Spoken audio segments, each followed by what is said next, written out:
আজকের এই ব্লগে আমরা ঘুরে দেখাবো কলকাতার অন্যতম আকর্ষণীয় সায়েন্স সিটি। বিজ্ঞান, প্রযুক্তি আর মজার অভিজ্ঞতা এক অসাধারণ মিল এই জায়গায়। তো নমস্কার বন্ধুরা, আপনাদের সবাইকে স্বাগতম আমার চ্যানেলে আরও একটি নতুন ভিডিওতে। আজকের ব্লগটা স্টার্ট করছি আরামবাগ স্টেশন থেকে। আমরা আরামবাগ স্টেশন থেকে যাব হাওড়া স্টেশন পর্যন্ত। আরামবাগ থেকে হাওড়া পর্যন্ত যাওয়ার জন্য লোকাল ট্রেনে একজনের ভাড়া পড়ে 25 টাকা।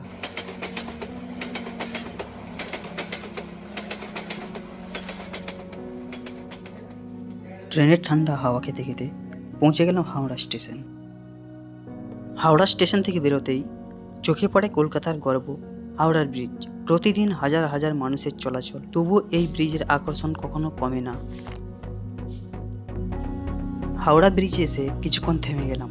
চারপাশে মানুষের ভিড়, গাড়ির শব্দ আর নিচ দিয়ে বয়ে চলা গঙ্গা, সব মিলিয়ে এক অন্যরকম অনুভূতি। এই ব্রিজটা শুধু একটা রাস্তা নয়, এটা কলকাতার আবেগ, ইতিহাস আর জীবনের গল্প। হাঁটতে হাঁটতে মনে হচ্ছিল এই মুহূর্তগুলো ক্যামেরায় নয়, মনে বন্দি করে রাখার মতো। আমরা 5 জন মিলে ব্রিজের মধ্যে কিছুক্ষণ ঘোরাঘুরি, হাসি, গল্প আর ছবি তোলার মধ্যে দিয়ে সময়টা কাটিয়ে দিলাম। এই মুহূর্তে আমরা এসে পৌঁছেছি কলকাতার বিখ্যাত সায়েন্স সিটিতে। কলকাতায় পরিবার নিয়ে ঘোরার জন্য সায়েন্স সিটি সত্যি একটা দারুণ জায়গা। শহরের কোলাহল থেকে একটু দূরে শেখা আর মজার মিলন, এই জায়গাটাই সায়েন্স সিটি। সায়েন্স সিটিতে টিকিট মূল্য লাগে পার পার্সন 70 টাকা। আর অন্যান্য পারপাসের জন্য, যেমন ropeway, 3D digital theatre, time match এবং ডার্ক রাইড এর মতো অন্যান্য আকর্ষণের জন্য আলাদা আলাদা চার্জ নেওয়া হয়। আমরা টিকিট কাটার পর ভিতরে প্রবেশ করলাম। ভিতরে ঢুকতেই যেন চারপাশটা এত সুন্দর করে সাজানো যে ঢুকতেই মন ভালো হয়ে যায়। এখানে ঢুকলেই মনে হয় বিজ্ঞান আর প্রকৃতি যেন একসাথে কথা বলছে। সায়েন্স সিটির পরিবেশটাই আলাদা, খোলা জায়গা, সবুজ আর আধুনিক ডিজাইন।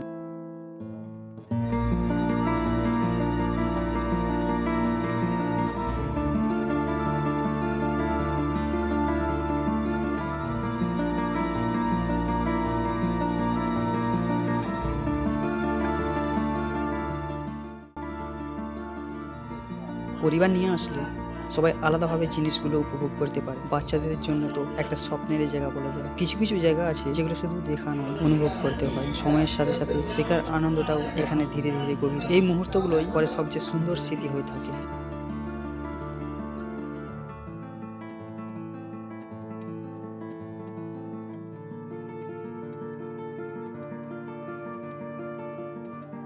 বইয়ের পাতায় যে বিষয়গুলি পড়ি, এখানে সেগুলো বাস্তবে দেখতে পাওয়া যায়। প্রশ্ন করতে শেখায় এই জায়গা, আর প্রশ্ন থেকেই তো জ্ঞান জন্মায়। বিজ্ঞানকে ভয় না পেয়ে ভালোবাসতে শেখায় সায়েন্স সিটি।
আমরা দেরিতে আসার জন্য পুরোটা ঘুরতে সময় পাইনি। যদি আপনারা কেউ আসেন তো সকাল সকাল এসে পুরোটা ঘোরার চেষ্টা করবেন, অবশ্যই ভালো লাগবে। তো চলো, দেখা হচ্ছে পরের ভিডিওতে।